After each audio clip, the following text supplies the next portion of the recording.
Bueno, buenas tardes. Estamos aquí en el espacio de la 14 Feria y Exposición Virtual del Libro de Historia de la Ciudad de Buenos Aires, un espacio propiciado por la Junta Central de Estudios Históricos, ante una propuesta como la que nos hacían desde la Junta Central de tener en cuenta que en nuestro barrio de Villa Riachuelo se encuentran los restos de la aldea más antigua de la ciudad. No podíamos más que pensar en Ulises Camino para hacer este abordaje que tiene por interés o por objetivo interesar a todos aquellos que quieran investigar o conocer más sobre lo que es la historia inmediata pasada y un poco más prehispánica de nuestro espacio de Villa Riachuelo. Buenas tardes, Ulises, ¿cómo Hola, buenas estás? tardes. ¿Qué tal? ¿Cómo estás? Este, Esto se va a pasar el día domingo a la mañana, pero nosotros lo estamos haciendo en tiempo, en una tarde. Ulises, estábamos viendo que nuestro espacio de Villa Riachuelo eh, tuvo una historia anterior a la que hoy viven los vecinos y aún antes de todo lo que fue la rectificación de ese río Riachuelo. Vos te interesaste especialmente en investigar sobre esto desde tu trabajo de arqueología. ¿Por qué no le contás a todos aquellos que no saben de este trabajo, que creo que son pocos porque salieron en todos los medios masivos, de qué se trata? Bueno, principalmente esto rápidamente había un trabajo de un arqueólogo a principios del siglo XX, Carlos Rusconi, que en 1926, recorriendo lo que era el cauce original del riachuelo, ¿no? Antes que se rectificara, porque se rectificó después en el año 30, él encuentra dos sitios con restos de cerámicas prehispánicas y artefactos hechos en piedra, y también un sitio que tenía cerámicas prehispánicas con, con algunos restos de cerámicas coloniales bien tempranas, probablemente por su descripción que hace en las imágenes, y esa colección quedó perdida, lamentablemente, con el golpe de Estado de Irigoyen. Él trabajaba en el Museo Bernardino Rivadavia y como, bueno, había apoyado un poco al movimiento radical, bueno, es uno de los expulsados, digamos, y que se tiene que ir a Mendoza, y lamentablemente por esos movimientos, las colecciones probablemente, o sea, está perdida, ¿no? No sabemos dónde está. Sucedían esas cosas, digamos, en esos momentos. Y bueno, y a partir de eso me propuse tratar de encontrarlo. De hecho, estábamos hablando fuera de acá hace un rato de que cuando empezó, yo sí, hay un trabajo ya hecho ya igual por 2012, que estábamos buscando con una compañera y que habíamos ido al Parque Rivera Sur pensando que había muchas chances ahí. Bueno, no es cierto que en el 2014 ya con más datos, hechos con cartografía antigua, que está muy bueno eso, que la idea sí es incentivar vecinos, buscar viejas cartografías que pueda haber en juicios antiguos, en el mismo Archivo General de la Nación, en lugares, así puede haber historias contando de lo que era lo que hoy es Villa Riachuelo y que seguramente en su momento, por lo menos hasta en 1803, esa parte, por ejemplo, sale mencionada como Paso La Noria, que era un paso, no había un puente, sino que era un lugar donde se podía vadear el río, porque estaba la tosca muy alta, y que podía pasar el ganado sin ahogarse, y era sencillo cruzarlo. Claro, no en momentos de inundación, pero sí en momentos normales, aunque hubiera llovido arriba en la cuenca, se podía pasar sin grandes movimientos. Bueno, eso estaría bueno, o sea, que la gente se interese, buscar Que cartografías, parte pudiéramos de una seguir investigando. disciplinaridad que hay que generar, ¿no? Con los historiadores. Bueno, se trabajó entonces gente de la Universidad del País Vasco que se interesó por el proyecto, y sobre todo yo estaba interesado por esto de que había cerámica colonial, aparentemente que había encontrado temprana Rusconi, que podría estar ligada a la primera fundación de Buenos Aires, esa fundación mítica que aún no se encontró lugar fehaciente de fundación, porque la arqueología se hicieron trabajos importantes en lo que hoy es el Parque Lezama y no se ha encontrado ningún resto en fecha similar a una cronología temprana que esté justificando eso. Así que bueno, vinieron, se hicieron grandes sondeos, se trabajó arriba en la parte de hoy de lo que es la parte de la pista del autódromo, no sobre la pista, sino en los lugares verdes, obviamente, y también en el Parque Rivera Sur. Y ahí encontramos, bueno, después hoy con los fechados y todo lo sabemos, tenemos una aldea del año 1200, en realidad es una ocupación, no está bien llamarlo aldea, sino es una ocupación, es un campamento base de cazadores-recolectores que ocuparon ese terreno durante probablemente 2 o 3 meses seguidos, lo abandonaban y volvían a otro año, porque tenemos fechados que van coordinados durante 100 años, así durante 100 años, se ocupaba y se reocupaba en ese mismo lugar, pero no estaban permanentemente. O Era un sea lugar que estratégico. ese lugar entonces era un lugar estratégico que era ocupado periódicamente, pero no permanentemente. Eso es importante, claro, eso es lo que encontramos nosotros. Pero también encontramos en lo que te quería decir, en la parte alta, el autódromo cerámicas que yo te comentaba, que estaban mezcladas con cosas poco más modernas del siglo XIX, otras del XX inclusive, cerámicas hispánicas, españolas, de origen español, que son del siglo XVII, según 1650, algunos por las cronologías que tenemos fechados. Pero al estar mezclados los arqueólogos, eso nos complica decir no hay un buen contexto para poder decir. O sea, eso que seguramente se mezcló por momentos de trabajo cuando se hizo el autódromo en la década del 50 del siglo pasado. Y bueno, y entonces, digamos, ahí no se podían, tratábamos de encarar una excavación estratigráfica, pero al estar todo mezclado fue más difícil. Puede ser que algún lugar todavía del autódromo quede intacto y que se pueda llegar a trabajar. Pero bueno, es más difícil también trabajar autónomo con la concesión, porque la gente no se imagina, pero nosotros porque hay entrenamientos de carrera, de auto, hay que salir, volver, bueno, es muy complicado esa parte. Pero lo que quiero Pero decir es ustedes que lo hicieron, hay lo indicios de pudieron hacer. ocupación también colonial temprana, y que probablemente ese contacto también, y de ese contacto de las poblaciones originarias con los españoles, y que bueno, esa parte también es rica en historia y que estaría bueno también que los historiadores del barrio, a todos les interese también averiguarlo. Y también otra cosa que estaba hablando con vos es, bueno, y que por ahí hay vecinos que sus abuelos, su bisabuelo, su tatarabuelo que vivía en lo que hoy es el barrio Villarriachuelo y que estaba teniendo sus orígenes a final del siglo XIX, por ahí se ha encontrado y recogido también estos fragmentitos de cerámica, alguna bola de boleadora, alguna punta de proyectil en esa zona cercana. Sabemos que hubo por comentarios orales gente que lo encontró. El tema es que por ahí se donaron a un lugar y han desaparecido esas colecciones. Así que si alguien tiene también recóndito, guardado en la casa, Eso es muy fotos importante. muy antiguas también son muy útiles porque nos hacen cómo era el paisaje del principio del siglo XX, son muy importantes esas imágenes. Entonces la gente también, tener esas fotos nos permite reconstruir un montón cómo era el lugar. Así que todo eso, hay pocas fotos de lo que era el puente original también de la Noria, imagínense, o sea, hay un montón. Tenemos en la Junta tenemos una foto original del primer puente de la Noria, que está rescatada y hubo que sacarla de una cámara fotográfica en cromo, creo que era, ¿no? Ah, Y bueno, la pudimos revelar, encontramos quien la revelara. qué bueno. Pero eso está muy bueno, pero como vos bien decís, necesitamos unir todas las piezas porque quizás algún vecino tiene alguna foto que complementa un poco y permite reconstruir un poco la historia del lugar, Claro, yo ¿no? quería mostrar un poquito por ahí, a ver si puedo compartir la pantalla. Voy a compartir una imagen que me parece interesante para que vean la cartografía. A ver, un segundo. Vamos a compartir. Ahí está. Esta imagen me parece interesante porque acá dice el paso es de 1868, es el paso La Noria, habla del terreno público.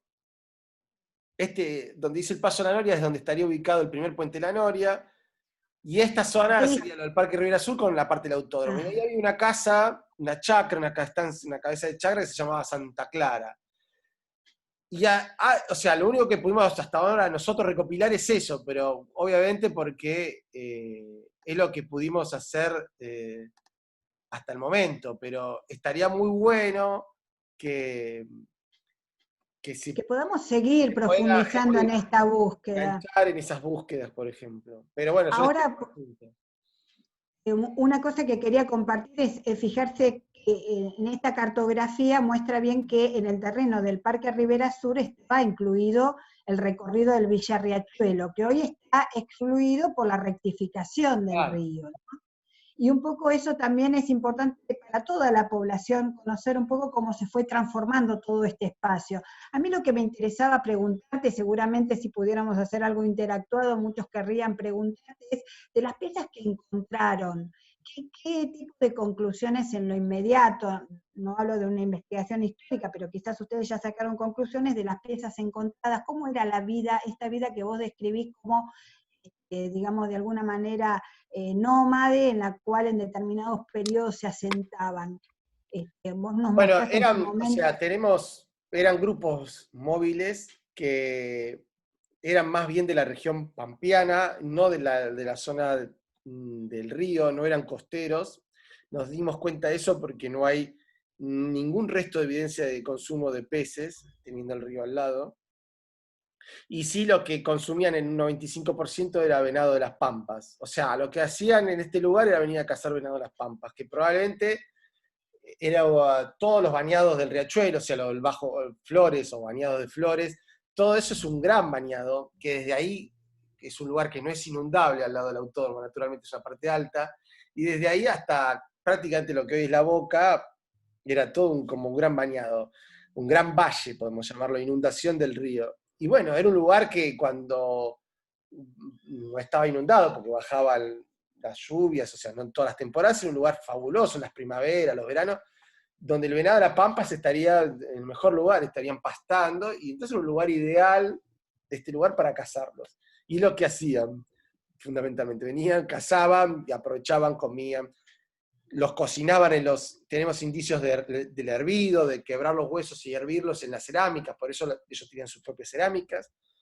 Hay muchas chances que la cerámica esté confeccionada localmente, porque hay muy buenas arcillas que se generaron ahí con el mismo riachuelo que va arrastrando banco de arcilla, y de hecho la gente de barro local ha usado cerámica, arcillas que han sacado de ahí de la vera del riachuelo, de relicto que queda, y que han podido hacer buenas piezas y manejarse. Así que hay altas chances de eso, y que, nada, era una vida sencilla, que tenía un circuito anual, y en otra época del año conseguían las piedras para hacer sus artefactos, que acá no hay piedras, en la Ciudad de Buenos Aires no hay, pero no es que no hay nada más que en la Ciudad de Buenos Aires, no hay a 250 kilómetros alrededor de la ciudad, no hay todo lo que era con carga salada. Hay que ir hasta Tandilia, del lado de la República Oriental del Uruguay, o Córdoba. O sea, estamos por lo menos 350 kilómetros para conseguir esas piedras, que se conseguían en distintos circuitos. Tenemos piedras que sabemos que vienen de lo que es hoy la República Oriental del Uruguay, y piedras que vienen de Tandilia también. ¿Tenés algunas imágenes de lo que en su momento se pudo hallar para compartir A con ver, sí, los que están viendo? vamos a compartir, vamos a buscar ahí. Voy a buscar algunas piezas de las que encontramos. Cuando estabas Bueno, acá haciendo, tenemos algunas cerámicas, con algunas de las marcas que tenían de las decoraciones, otro tipo de decoraciones, las variedades, algunas están pintadas, otras... ¿podríamos decir que eran 10 estos indios? Es difícil ponerle nombre a estos pueblos que estaban ocupando, porque no son los que encontraron los europeos, porque estamos hablando de un grupo que, como yo le decía a las fechas, estamos hablando de 300 años de la llegada de los primeros europeos. Entonces, puede ser que el grupo que lo llamaban, acá tenemos un poco los artefactos de piedra, de dónde provenían, que es lo que yo les decía, República Oriental del Uruguay, Tandilia, donde está la ciudad. Nada, o sea, imaginarnos que Punta de Proyectil, que estos pueblos no son los mismos probablemente, pues son 300 años, los 300 años cambian, no es que esa imagen que había de que los pueblos originarios, que nunca hay cambios ni evolución, las sociedades van cambiando, y en 300 años pasan muchas cosas. De hecho, podemos ver nuestra historia, lo que hace 300 años atrás, que había. Bueno, nada. O sea, probablemente donde estás vos, como yo decía, había algunas chacras, había una vida de campo, había esclavos, bueno, nada, o sea, cambió muchísimo. Bueno, a estos pueblos también sucedía cambios, pero obviamente que en cuanto a la forma de vida de cazador-recolectora, y con cerámica, es lo que sí se encontraron los españoles. Se encontraron con grupos que ellos les pusieron que eran 10, porque los guaraníes los nombraban como como querandíes, acá un poco los huesos encontramos de ciertos pantanos, y que ellos lo llamaban querandíes porque dicen que en guaraní eso quería decir como comedores de grasa o algo así.